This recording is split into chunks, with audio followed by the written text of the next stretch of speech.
Mas esta semana não foi só o peixe graúdo a morrer pela boca. Depois de ter ido à LAC anunciar que não haverá cá terceiros mandatos para quem quer que seja, Rui Falcão foi tundado do Departamento de Informação e Propaganda e em seu lugar entra Esteves Hilário. Uma exoneração lida pelo próprio exonerado. A menos que seja reconduzido para um cargo de maior relevância, é só mais uma peça movimentada pelo xadrezista. Ainda no quadro da reestruturação dos órgãos da direção do maioritário, Virgílio de Fontes Pereira também saltou da presidência do grupo parlamentar e entrou para substituir o desconhecido político Rei Júnior. Entretanto, essas movimentações, discursos e artimanhas não impediram que Angola caísse 2 lugares para a posição 115 no ranking internacional sobre o Estado de Direito, que avalia fatores como a restrição dos poderes governamentais, a corrupção, a abertura dos governos ao escrutínio ou o cumprimento de direitos fundamentais. De acordo com o relatório divulgado pela organização World Justice Project, Angola apenas teve nota positiva em um dos 8 critérios avaliados neste relatório, nomeadamente no subindicador que mede se as pessoas estão protegidas dos conflitos armados e do terrorismo. E o pica, bocado de ponto para os que fizeram mais em 50 anos do que os colonos em 500. Essa declaração faz-nos lembrar o Mano João cantado por Proletário.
Da Cunha. Ainda esta semana, para não variar, o Salvador da Pátria foi ao Hospital dos Cajueiros para descobrir que o mesmo precisa de uma intervenção urgente.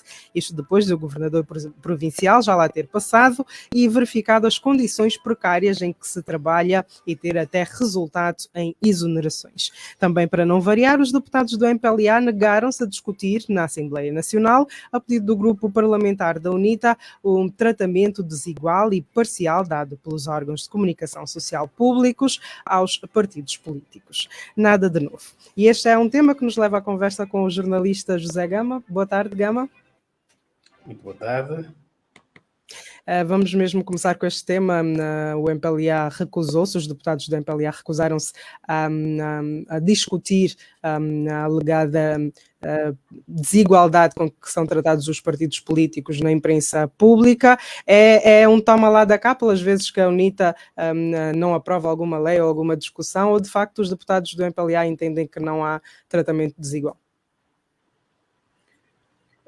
Nós ouvimos as declarações do deputado António Paulo. Ele reconhece que deve haver melhorias no tratamento que os mídias dão aos partidos. Ele entende que o MPLA reconhece que devem melhorar mais. E ele diz que este voto contrário ou a rejeição por parte do MPLA foi o impedimento por parte do Partido do Poder para que a UNITA não usasse este órgão de soberania para outros fins, quer de penalizar necessariamente um órgão do governo. No fundo, o que o MPLA fez é rejeitou ou chumbou esta iniciativa da UNITA, esse voto de protesto, em solidariedade ao governo. Nós vimos a reportagem, de facto, que a TPA fez. Foi uma reportagem que deu mesmo para comparar, porque naquele mesmo dia ocorreram 2 comícios do MPLA e da UNITA com os seus líderes, e do MPLA parecia ter uma uma cobertura de uma atividade de Estado ou de uma partida de futebol com a TPA, pelo menos, que é o órgão que nós assistimos, deu uma cobertura total, cobriu aquilo em direto, passou reações, Aliás, passou de tudo um pouco. como tem sido regra, mas no caso, se o próprio Exatamente, já o assume que existe essa exatamente. falha, por que não usar a própria Assembleia Nacional para se discutir sobre o assunto? Sim, mas a Assembleia Nacional é o espaço político, por isso é que os partidos estão ali representados. Se há um órgão ou uma estrutura do Estado que está a funcionar mal, e a Assembleia Nacional tem esse papel de fiscalização. Então, os deputados usaram a Assembleia Nacional, no caso da UNITA, para emitir uma nota de protesto. A UNITA usou o campo certo para fazer isso, que é o Parlamento, onde ela está representada.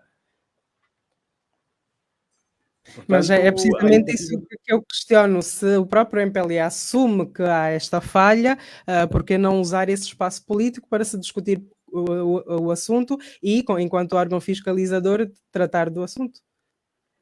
Não, a TPA é nomeada tem um conselho de administração que é nomeado pelo Presidente da República. A TPA depende do Presidente da República, depende do Executivo liderado pelo Presidente João Lourenço.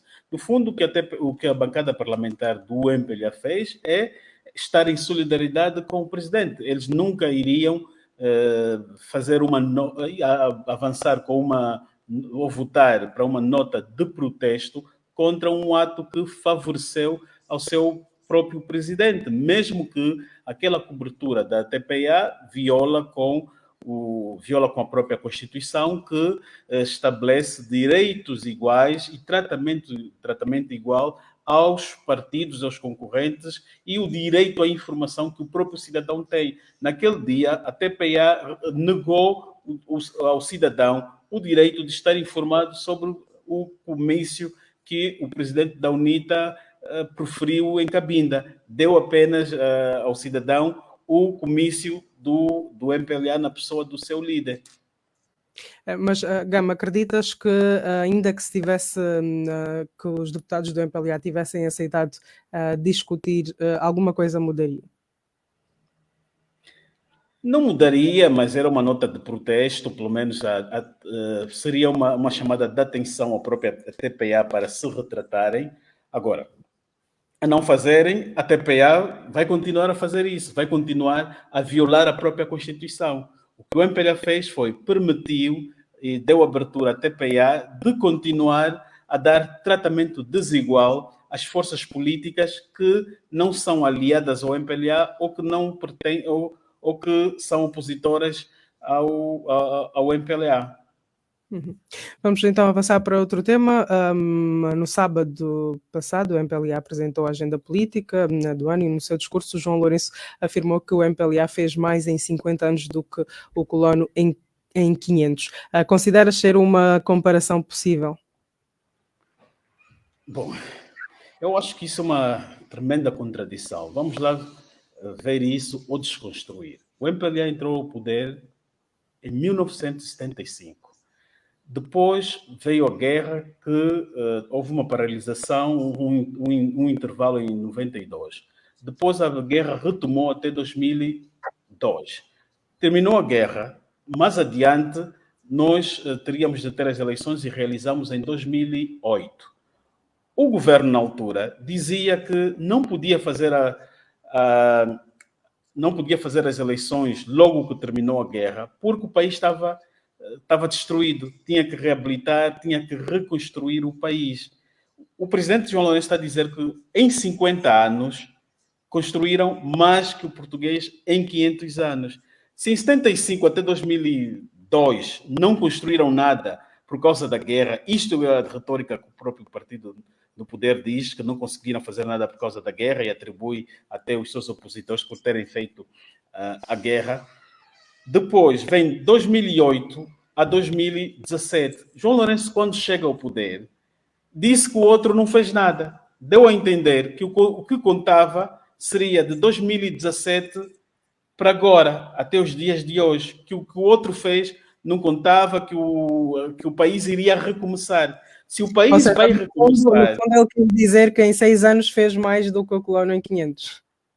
mesmo até que a interpretação fosse esta, mas vamos lá ver uma coisa: o presidente foi para as eleições em 2022, apresentou ainda obras, hospitais e alguns empreendimentos que vieram, que são obras ainda do presidente José Eduardo dos Santos.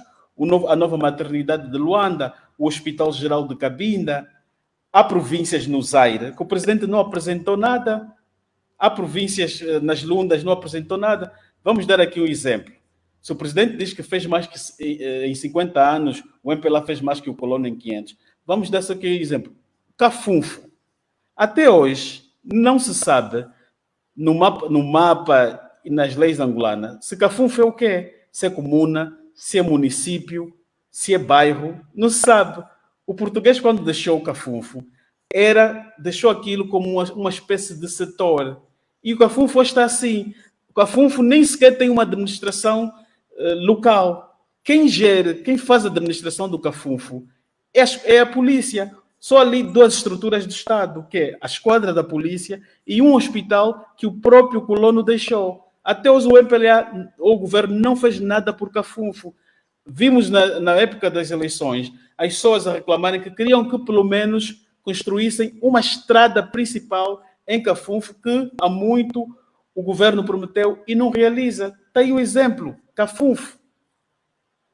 O governo não fez nada, até nem sabe se aqui a sua definição. Por isso é que quando há manifestação em Cafunfo, as pessoas vão se manifestar aonde? Em frente à esquadra da polícia, porque é a esquadra da polícia que funciona como se fosse uma administração. Depois a polícia reage, repele com violência, dizendo que queriam dar golpe de Estado ou invadir as instituições do Estado. Portanto, esse discurso do presidente, para além de contraditório, serve mais para animar, porque até o MPLA, para fazer mais que o colono fez em 500 anos, precisaria mais de 100 ou 200 anos para chegar até os pés do colono, porque tudo que nós estamos a ter aqui ainda é reflexo do colono. Até a língua que nós falamos é do colono. As leis, o nosso Código Penal ainda é do colono. Tudo ainda é do colono. Nós até hoje não temos um plano para implementação das línguas nacionais no nosso ensino escolar ou para expandir ela. Nem as línguas nacionais hoje fazem parte das línguas oficiais do país. Como é que se fez mais que o colono? O colono, quando chegou, encontrou-nos, nós tínhamos as nossas línguas, nós falávamos as nossas línguas locais. E ele impôs a sua língua. E hoje o governo não tem um plano para reversão, para reverter isso. Ok, não precisamos mais banir a língua portuguesa, mas pelo menos termos as nossas línguas locais como segunda língua, como está a África do Sul e como está o Swahili no Quênia, na Tanzânia, e como tem Moçambique com a língua Xangani, etc. Portanto, o que é que em 50 anos fizeram mais que o colono em 500? Só se for a corrupção e a desgovernação e a guerra. Ainda no discurso, João Lourenço disse que não se pode contar apenas com quem tem cartão do MPLA, isto numa altura em que, pelo que se diz, até para ser diretor de escola, diretor do hospital, é preciso estar comprovadamente filiado ao partido. Estará o MPLA preparado e interessado para contar com outras forças, inclusive com pessoas que não se revêem nas políticas do partido? Sueli, o presidente falou isso no início do seu discurso. Mais abaixo, ele está a dizer que vão reatar o departamento de quadros do MPLA para formar os quadros que vão ocupar as pastas de vice-governadores e de administradores e de funcionários. Ele está a dizer, o presidente está a dizer, exatamente, o presidente está a dizer que vamos ter, numa nova administração, a aprovação de um pacote da nova administração do Estado com o surgimento de novas províncias. Com novas províncias. E ele diz também que vamos ter novos municípios. Depois ele dá o exemplo que vai-se precisar de mais vice-governadores, de mais administradores, e ele depois remete para o departamento de quadros do MPLA. Ele aí já está a fazer uma exclusão, está a dizer que estas pastas, ele vai fazer vai criar as novas províncias e vai contar apenas com os quadros do MPLA. Presidente aí está claro. Ele, no início do discurso, fala que não se pode só governar com os quadros do MPLA, mas no fim ele faz ele entra numa outra contradição, dizendo que vai governar só com os do MPLA. Portanto, aqui vamos agora, o critério fica para quem escolher. Quer ficar com o João Lourenço do início do discurso, que diz que vai governar para todos, ou se vai ficar com o João Lourenço, que no meado do discurso diz que que estão a preparar estas pastas que vão ser para os quadros do MPLA. Portanto, vimos aqui 2 em 1. Um João Lourenço a contar com os angolanos para governar e, no meio do discurso, no fim, um João Lourenço a contar apenas com os quadros do seu partido para ocuparem cargos depois do surgimento das autarquias. Ou melhor, do surgimento das autarquias até não, das futuras províncias que vão ser criadas. João Lourenço disse ainda que é preciso organizar o partido, no sentido de se saber com quem de facto se pode contar. Isto, e passamos já para outro tema, de alguma forma explica as mexidas que foram feitas hoje, nomeadamente em Rui Falcão.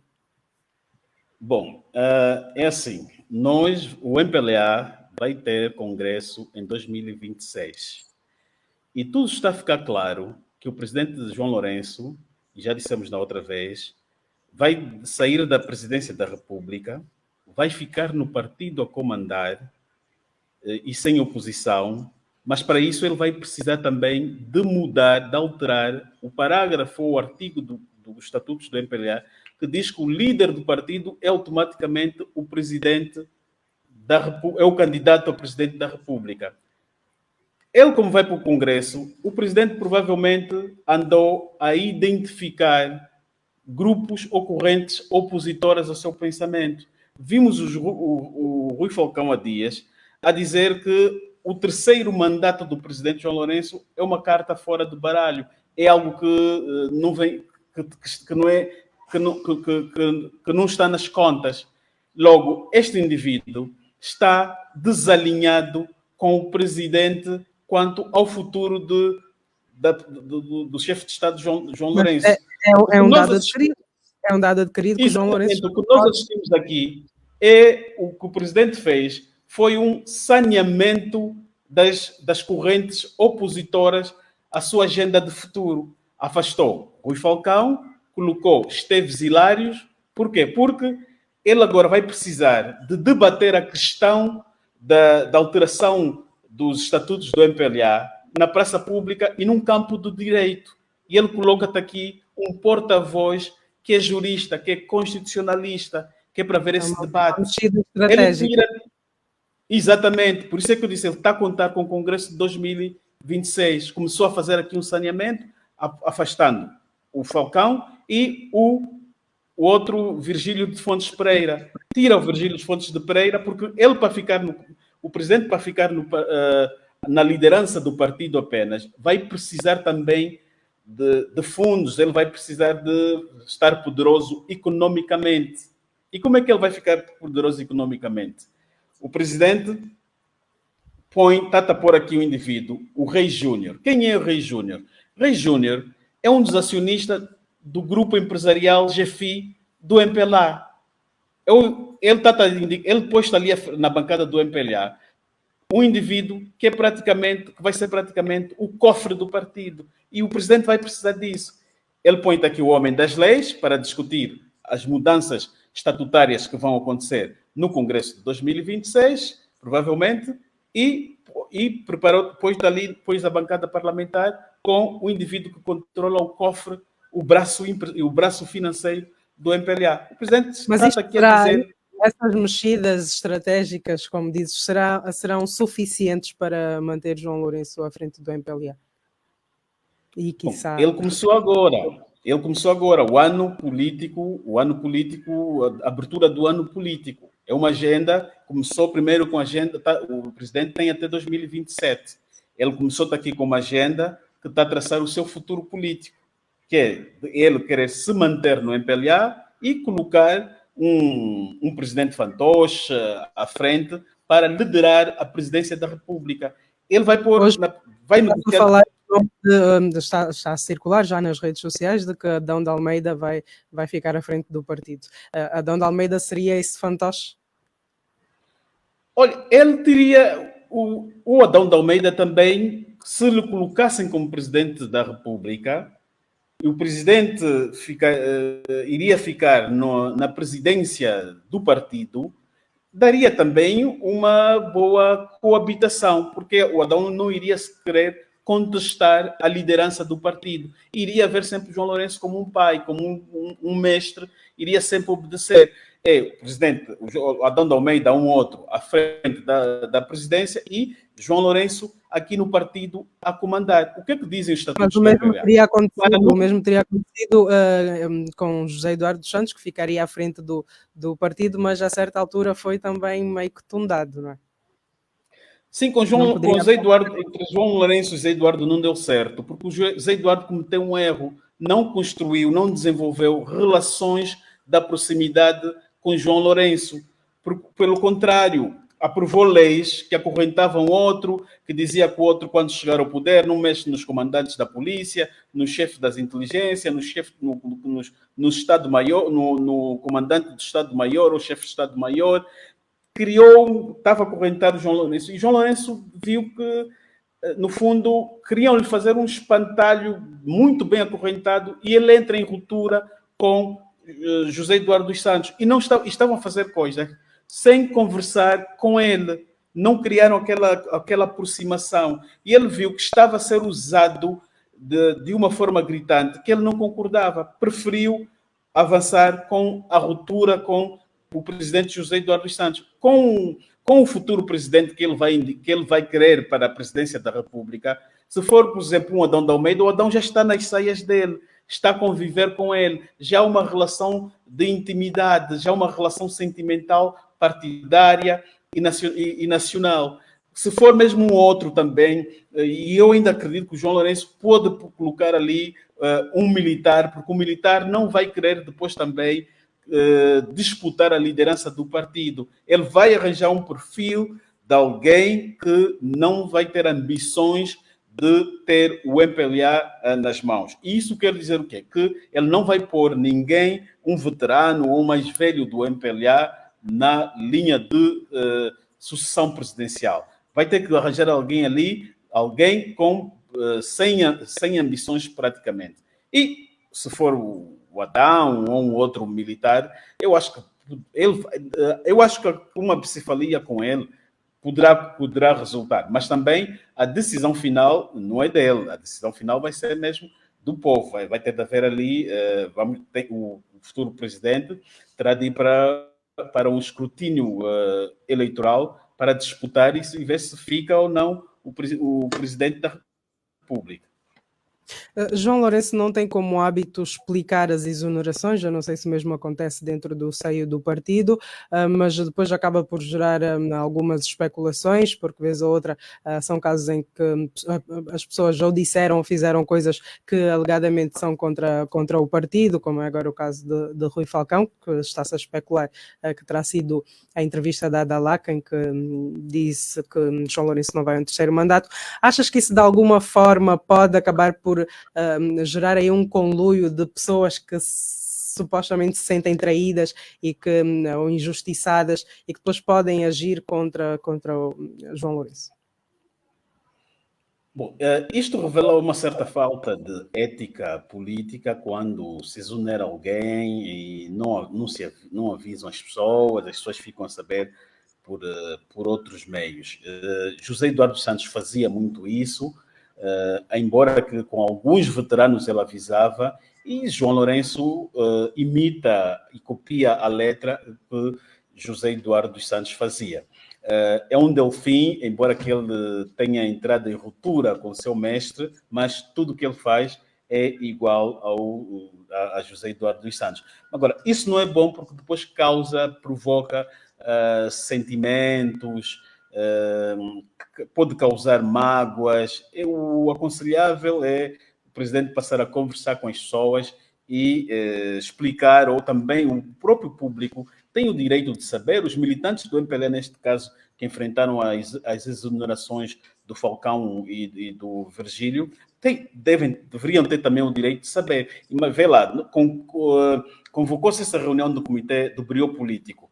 De repente, o presidente apareceu ali com as suas propostas. Aquilo indica que ele não consultou os seus partidários, não consultou ninguém, e vimos ali um Rui Falcão a proferir o discurso da sua própria substituição, via-se pela body language, pela linguagem verbal, que não terá apreciado a forma como terá saído. Provavelmente que ele foi para ali a contar que ainda é o secretário-geral, ou o secretário para a informação, ou o porta-voz, e vai e termina essa reunião com seu afastamento. Por isso é que eu dizia, o presidente aqui promoveu aqui um saneamento das correntes opositoras à sua agenda para depois de 2026, que é a data que provavelmente poderá ocorrer o Congresso do MPLA. Mas não estará também a criar um esquadrão que depois pode voltar contra ele? Ou a disciplina partidária impede que isso aconteça? Não é, nós temos aqui uma Constituição que produz um presidente muito forte, que tem muitos poderes de castigar, poderes de dar cargo a todos. Então, quando os quadros são exonerados, mesmo que de forma humilhante, depois eles não se rebelam contra o presidente. Eles podem se queixar entre quatro paredes, mas nunca publicamente vêm reclamar, porque eles sentem que ainda precisam do presidente para lhes recompensar com outros cargos, com outras funções, porque são quadros, são dirigentes que estão habituados a viver dentro das saias do partido. No MPLA tem poucos quadros que conseguem sobreviver fora do partido. Um dos poucos que vive e tem brilho fora do partido que nós vimos é o Lopo do Nascimento, talvez também o Carlos Feijó, o Moco. Agora, os outros, quando saem do partido, eles deixam de ser eles. Vamos ver aqui o Rui Falcão. Fora do partido, vai ser um cidadão normal. O Moco, por isso é que eu dizia, o Lopo é um indivíduo que, dentro como fora do MPLA, ele brilha, ele vai em qualquer sítio para fazer uma abordagem, é merecedor das atenções. Os outros não, porque não conseguiram construir uma imagem ou se desenvolver de forma nacional. Agarraram-se muito à ideologia partidária. E depois, quando saem, ficam assim. Eles já não, para eles, quando saem dos cargos, é como se estivessem a morrer politicamente. Mas há pouco dizias que talvez essas declarações de Rui Falcão tivessem feito o João Lourenço olhar para ele como uma figura opositora. Tu olhas para Rui Falcão desta forma? Sim, quando digo opositor, o presidente tem uma agenda. A agenda do presidente, como já dizíamos, é manter-se na presidência do partido para controlar o país depois de 2027. Mas Rui Falcão disse que internamente não se fala sobre isso. Se não se fala sobre isso e a Constituição não permite que haja um terceiro mandato, ele não disse nada de outro mundo. Exatamente.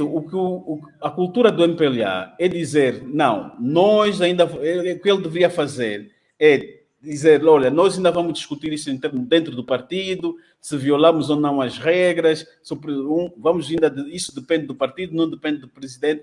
O Rui Falcão, logo que lhe colocam essa questão, ele mata a partida. Ele ouve-se o discurso dele, a linguagem dele, que ele é contra um terceiro mandato. Então, sendo contra um terceiro mandato, e o presidente vai querer, já dissemos da outra vez, o presidente quer um terceiro mandato, mas não tem condições. Então, a via que ele encontra para controlar ou governar na sombra é ficar no partido. E o Rui Falcão não está com um discurso que pode lhe defender nesta fórmula ou nesta agenda do presidente mandar o país ou o Estado angolano por via da cadeira máxima do MPLA. Daí que vai buscar Esteves Hilário, que vai dar um tratamento jurídico nas suas intervenções e vai poder defender o presidente nesta meta que ele quer. Depois, é um jovem. Os jovens é um jovem que está em ascensão. É um jovem que tem um pai que foi deputado da UNITA. É um jovem que esteve com a UNITA no IGE, quando a UNITA governava ou tinha aquela região ocupada. O Esteves Hilários, na condição em que ele está, né, sendo um outsider do MPLA, ele até 2015, quando houve o caso do 15+2, víamos ele a falar na televisão, a comentar sobre o caso dos 15+2, e ele apresentava-se como um independente. Ele agora entrou para o MPLA, fica o responsável ou o porta-voz do MPLA, ele agora vai ter que mostrar que o facto de ter um pai que foi da UNITA, ele não tem nada a ver com a UNITA. Então vai ter que ter um discurso ainda de hostilização à UNITA. É um indivíduo que, vejamos, vai conseguir defender o presidente. Vai. Acreditas que ele tem esse perfil, vai assumir bem esse papel? A questão não é o perfil, é a condição em que ele está. Como eu dizia, ele tem um pai que foi deputado da UNITA na legislatura de 92. Então, ele vai ter que adotar um discurso para não ser desconfiado que também seja pró-UNITA, tendo em conta também que ele como acadêmico no passado, quando não estava nos partidos, escreveu um livro com a Mihaela Weba, em que os dois são coautores, que é deputada da UNITA. Então, ele vai ter que provar que não tem nada a ver com a UNITA, então vai adotar um discurso de hostilização ao maior partido na oposição. Ele está nessas condições. Nesse aspecto, o presidente conseguiu buscar alguém com o perfil que vai poder defender. Depois, é um jurista, foi advogado, é um homem das leis, vai saber passar a mensagem do presidente nos termos do direito. Embora que, quando se nomeia um porta-voz para uma organização, conforme o MPLA, que tem cerca de 60 e tal anos, deve-se nomear alguém que tenha ideologia partidária, que conhece os estatutos, que conhece a história do MPLA. O porta-voz é isso, mas não é o caso dos Esteves. Não, os Esteves Hilários nem tem 10 anos ainda de militância no MPLA. Entrou agora. Está dentro do MPLA, mas não está dentro da ideologia do MPLA. Houve o discurso dele, do Esteves Hilário, tem um discurso acadêmico, não é discurso que o indivíduo... Há pessoas no MPLA, ele basta falar, a pessoa consegue identificar, este é do MPLA. Se nós ouvirmos o Nuno Carnaval e o Raul Lima, consegue-se perceber, este é do MPLA. Usa o termo camarada, termos internos. Quando se ouve Esteves Hilário, Joanas Tomás, não se consegue identificar que são do MPLA. Joana Tomás ainda diz o partido MPLA. Quem é do MPLA não usa esta terminologia, o partido MPLA. Diz o partido. Joana Tomás trata as pessoas, não trata por camaradas. Portanto, pronto, mas é a lógica que o presidente João Lourenço adotou de trazer outsiders do MPLA para servirem o partido, ou melhor, para servirem nas estruturas do partido. 18h18. Já estamos à conversa com o José Gama, ele que é jornalista e é analista também. Estamos aqui no programa Dias Andados, que vai ao ar todas as sextas-feiras, depois das 17h30. Podemos ser acompanhados pelo Facebook e também pelo YouTube. Mudamos de tema. Angola deixou 2 posições no ranking sobre o Estado de Direito. Nota positiva teve só em questões de ordem e segurança. Alguma novidade para ti? Angola, a Transparência Internacional deu uma nota favorável em Angola, mas isso não quer dizer que Angola saiu do mapa, do quadro do mapa da corrupção. Ela continua, mas como é que essa organização avalia a percepção da corrupção dos países? Tem a ver com as leis, a legislatura, os tribunais, tem a ver com as estruturas que o governo ou o Estado está a criar para combater ou se prevenir da corrupção. E Angola tem estruturas agora, temos ali, dentro da PGR, tem estruturas que estão a trabalhar para evitar a corrupção, e isto dá uma nota positiva à Angola. Angola tem estado a levar, pela primeira vez, altos dirigentes para o Banco dos Réus, para os tribunais, por crimes ou por práticas de corrupção. Então, isto ajuda para que este organismo dê uma nota positiva para Angola. Ela subiu, os pontos que ela subiu, mas precisa ainda de melhorar, porque nós ainda temos aqui, nós tínhamos aqui a corrupção que estava no poder político, que era no governo, temos aqui a corrupção agora que passou para o poder judicial. Hoje temos a corrupção, pela primeira vez, temos a corrupção nos tribunais, temos um presidente de um Tribunal Supremo, que é o principal do país, que está a ser investigado por corrupção. Nós ainda temos contratos públicos, ou melhor, contratos para as obras que ainda estão a ser por via de adjudicação direta. Isto o que é? O que é que isso quer dizer? Está provado que a fonte de corrupção em África, ou mesmo no país, ou em todo o mundo, está nos contratos públicos. Quando faz contratos públicos sem concurso público, isso dá aso à corrupção. Isso é sinônimo de ausência de transparência. A falta de transparência, falta de fiscalização é que promove e dá aso à corrupção. Então, Angola ainda não melhorou neste campo. Portanto, continuamos a ter corrupção e está-se a combater apenas corrupção até 2017. Precisamos agora também de combater a corrupção que tem acontecido no governo do presidente João Lourenço. Deixar a corrupção do passado, do consulado do Zé Eduardo, para passarmos agora a pegar na corrupção da atual governação. E também o que Angola precisa nesse momento é um programa de transparência. A Angola precisa de um programa que lhe ajude a se prevenir da corrupção e não necessariamente combater. Combater e se prevenir são coisas diferentes. Combater é deixar que ela aconteça e depois vamos combater. Agora, se prevenir é cortar o mal pela raiz. É como o HIV. O HIV, quando estamos a combater, quer dizer que ele está a crescer e vamos a combater o vírus. Não. O HIV combate-se com a prevenção. Devemos nos prevenir. É como também está a malária. A malária deve ser prevenida. Olha o Cabo Verde. Cabo Verde foi há poucos dias, extinguiu, acabou, foi declarado como tendo extinto os casos da malária. Por quê? Porque ele tem adotou medidas de prevenção. Ele, nesse momento, já não precisa de combater malária, pode-se prevenir. Então, para a corrupção, a mesma coisa. Angola deve criar programas de prevenção. Ela deve ter um programa de transparência e boa governação. E dentro da boa governação, ou da transparência, a transparência já envolve contratos ou uma contratação, concursos públicos. Com concursos públicos sinceros, tu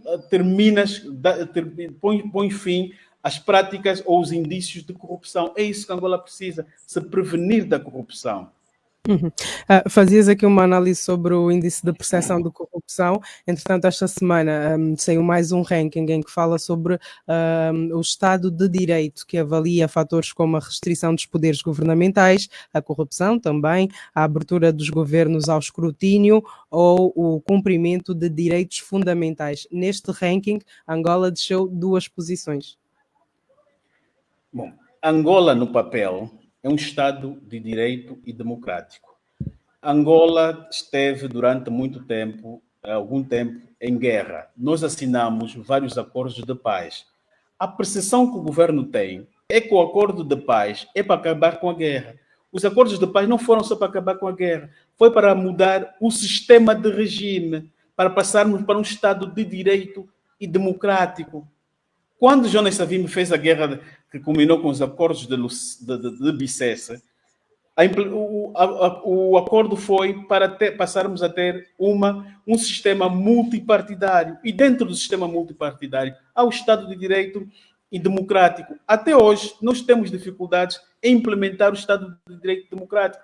Vimos aqui há dias, conversamos essa conversa, a dar o exemplo do tratamento desigual que o MPLA ou a TPA deu ao comício do MPLA com o da UNITA, fizemos aqui a comparação. Isto é o quê? Isso viola a Constituição, isso viola as regras do Estado de Direito Democrático, mostra que não há pluralismo, nós ainda não temos espaços de abertura, nós ainda temos uma lei que produz preso político por alegado insulto ao presidente. Quando tu prendes alguém alegando que insultou o presidente, alguém que é presa por delito de opinião, isto produz automaticamente um preso político. Então, no Estado de Direito Democrático, não deve haver preso político. Na lei não está a expressão preso político, mas essa lei dos tais insultos produz preso político.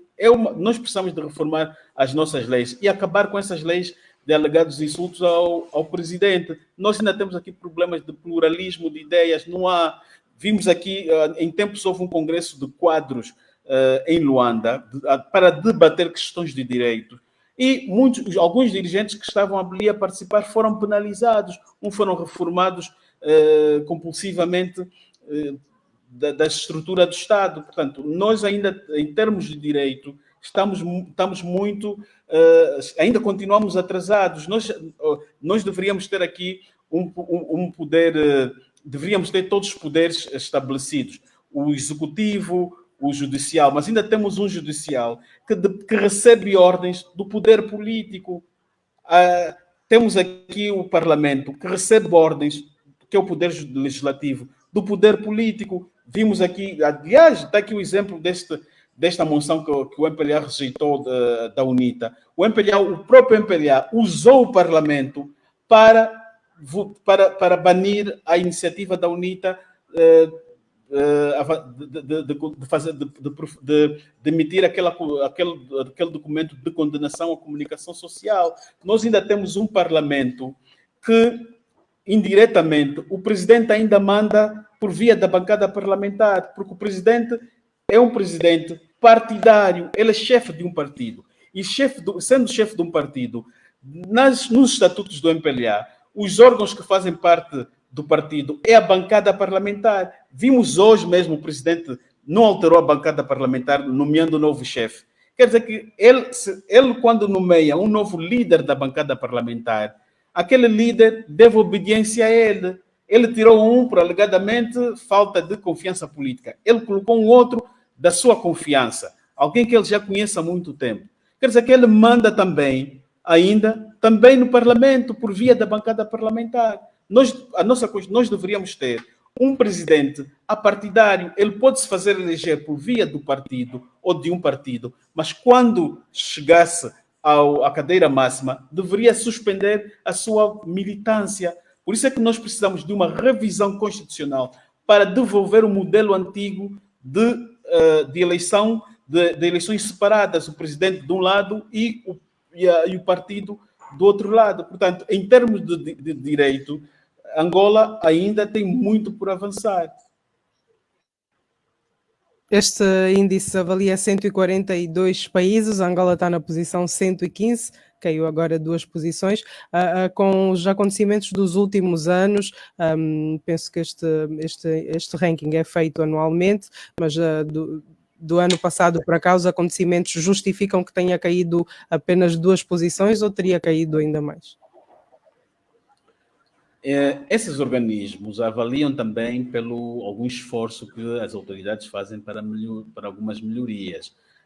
Em Angola tem uma Constituição, ela pode ter problemas, tem uma Constituição que, em termos dos direitos fundamentais, das liberdades, de algumas garantias, ela é boa, mas é uma Constituição que te produz um presidente que é irresponsável dos seus atos. Numa democracia tem de haver fiscalização, tem de haver responsabilidade política. Como é que vais ter um presidente que não é responsável politicamente dos seus atos? Isso não é democracia. Portanto, Angola vai continuar a estar nesses rankings por esses déficits. Nós precisamos de alterar a Constituição para termos um presidente que responde pelos seus atos. Senão, o que é que acontece? Amanhã o presidente dá ordens que violam as leis, a Constituição. Por quê? Porque ele sabe que não vai ser responsabilizado. não vai ser responsabilizado, embora o MPLA pode dizer não, que há uma lei que pode destituir o presidente. Pelo contrário, nós tivemos aqui uma iniciativa de destituição do presidente. O que é que ela aprovou? Ela aprovou que enquanto o presidente que está no poder ter o seu partido também no poder, a governar e a controlar o parlamento, vai ser quase impossível ele ser destituído do cargo. Isto até provoca, dando-nos aqui uma outra mensagem perigosa.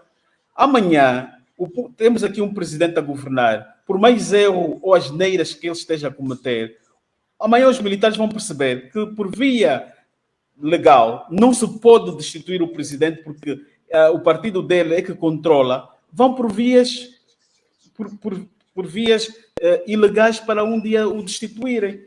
Essa Constituição, ou melhor, a forma como ela está é muito perigosa. E este debate que nós tivemos em tempos sobre a destituição do presidente veio nos mostrar isso, que amanhã grupos de militares que sentirem que o presidente está a se defraudar e a se demitir das suas responsabilidades, podem ir por outras vias para o destituírem, porque essa Constituição, conforme está, e o sistema político faz com que as pessoas percam esperanças na forma de destituição do presidente. Se provou que é quase impossível destituir o presidente mesmo pela via do parlamento. E estamos a assistir aqui o que está acontecendo nos países africanos. Por que os presidentes são destituídos pelas vias militares? Por quê? Porque estão defraudam e violam as regras e a Constituição. Não é isso que nós desejamos para Angola, mas é um alerta que se faz, que não se deve ignorar. Por mais que não gostemos dos golpes de Estado, ninguém gosta, ninguém quer, porque isto atrasa o país. Mas este debate da destituição do presidente deixou-nos esse recado, que é muito perigoso amanhã para os militares. Amanhã como é que vão dizer ao militar, olha, vocês não querem esse comandante em chefe, ok, esperem que os deputados o tirem por via do Parlamento. Ele vai dizer, não, por via do Parlamento é impossível, eu vou pelas minhas medidas.